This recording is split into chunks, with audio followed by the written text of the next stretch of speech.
yourself really sitting straight. You have to be louder Just than that. gonna be going to the front. Me? Yeah, because I'm getting up on this mountain. Okay, you gotta talk louder then. No. Well, they can't hear you. Okay, so remember how we taught you to push up against the resistance, the imaginary resistance? Okay, so we're just gonna review that. Fall on this mountain block. Kitty falls. So don't let me push you back. Really good. Now hold your hands like you're riding a little bit better. There you go.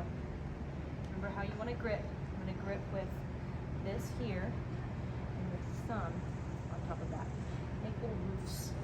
There you go. Okay, so your hands are like you're riding, right? Don't let me push you back. Okay, close your eyes. Now don't let me push you forward, right? And you don't know which way I'm going to push you, okay? You have to be that tone the whole time, okay? All right, open your eyes again. Keep doing that. And I'm just gonna adjust your legs again so that you don't have dead people legs, right? Look down at this foot in your stirrup. You see how it's just kind of hanging out and your toe is down, right? So we want your stirrup lined up where this line with your boot is, okay? Internally, sorry, rotate your thigh and push down, okay? And then remember center of gravity down. Remember that felt like you were pushing your guts down into the bottom of your belly. Okay, walk on. Good. Try not to run over Maddie. You can run over me. Okay, straight ahead. Thinking about those two opposing forces. So you have to almost imagine your upper body like a box, okay?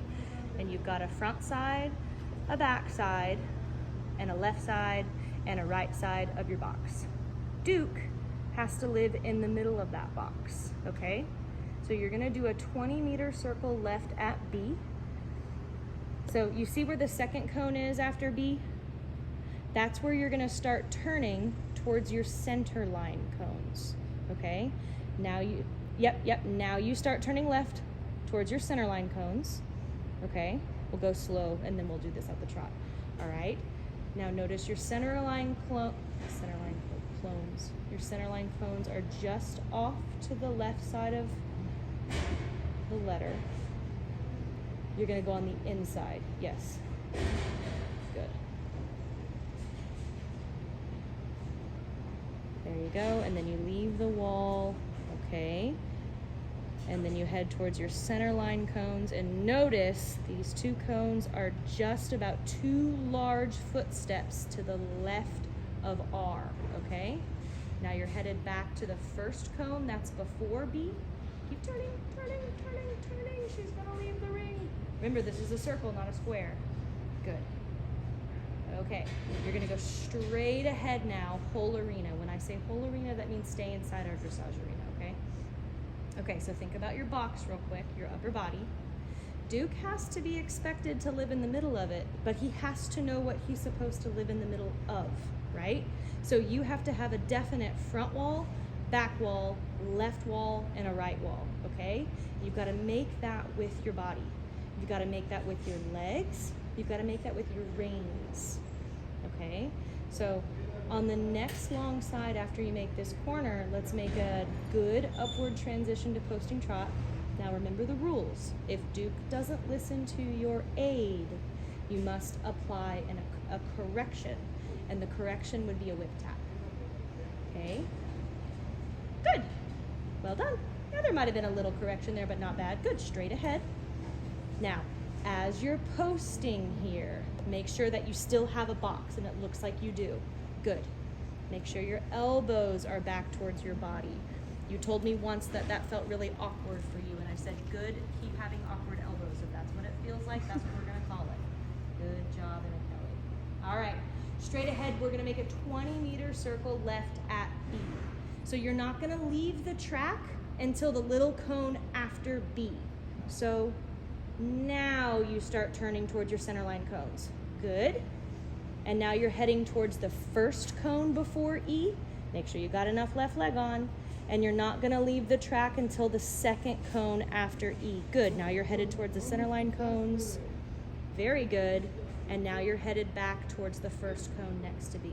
Good job. Straight ahead.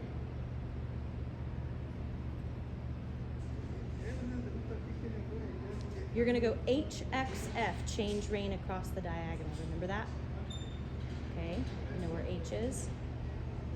Okay, remember where X is? Yep, it's that imaginary letter in the middle. Good. Good job. Yeah, good with your posting diagonal. Okay, check in with your front wall and your back wall. And then also check in with how tired you're starting to get. And remember, when you start to get tired, you have to focus a little bit harder.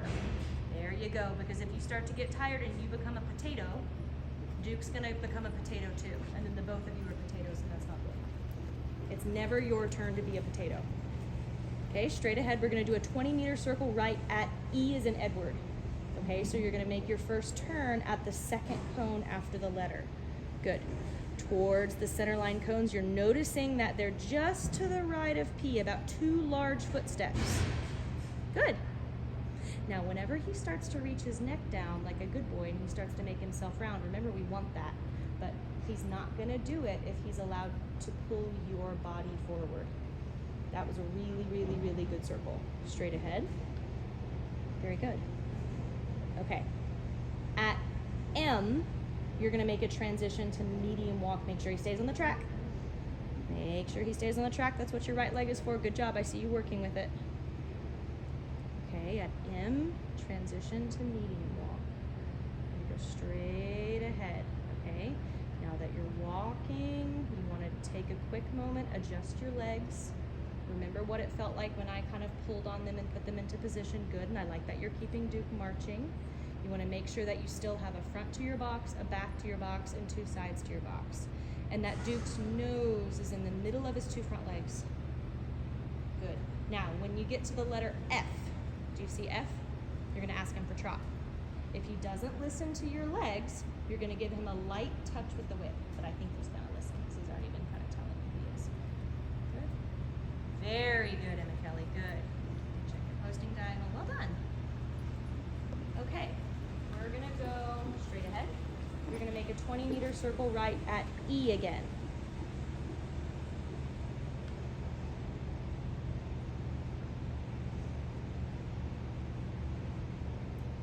Very good. Making sure that you're making little mental notes about where I've got the cones placed, because when you ride a dressage test, you have to ride perfect geometry, but you're not going to have these little orange cone markers. You're only going to have the big cone letters. Good. See if you can go a little bit faster. Good. Remember, you're learning to be independent with your reins and your legs, right? That means when you use your rein aids to turn, to half halt, to supple, to bend him, your legs have to work as well, meaning if he slows down, you have to be able to use your legs at the same time. That was great. Okay, so staying on this perfect 20-meter circle right. I'm gonna give you a break after this. We're gonna find right lead canter, okay? Now, I tell you all the time, you have to be careful with your stick when you canter. Now, you can't be looking at your stick while you're cantering along because you have to be steering on this circle. But if you pay attention to what's happening with your wrist, you're gonna know what's happening with your whip, okay? All right, so ask for canter when you feel organized and ready. Good job, and steering. Now, think about your wrist and count your canter steps. 1, 2, 1, 2, 1, 2. Good. Keep Duke right in the middle of your box. That means you have to have 4 walls. Keep counting your canter strides. Good job. And ask for trot. And immediately when you trot, you're getting your balance. You're making sure that you have a front wall and a back wall because that's going to give you the stability to fix your legs. Normally when you canter, your feet get a little wonky in your stirrups, but I think you fixed it really well. Check your posting diagonal. Good. Okay, exit your circle, come straight ahead. When you get to the letter R, you can walk.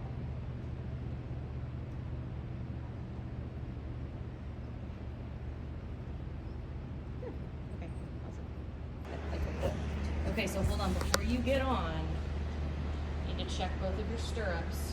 You've got a little bit of an issue, yes. Probably better to get off and do that. Yeah. Yes. That would have hurt real bad. Okay, so when you get on, we kind of talked about this before. Make sure your body weight is over the middle of the horse and it's not off to the left. Like, try not to pull your saddle over to the left when you get on. Yes, very good. And you're gonna land gently, and you did a good job of not walking off. Good. Don't hose off. Okay. Don't hose off this. Come halt right here. I'm gonna hand you your whip.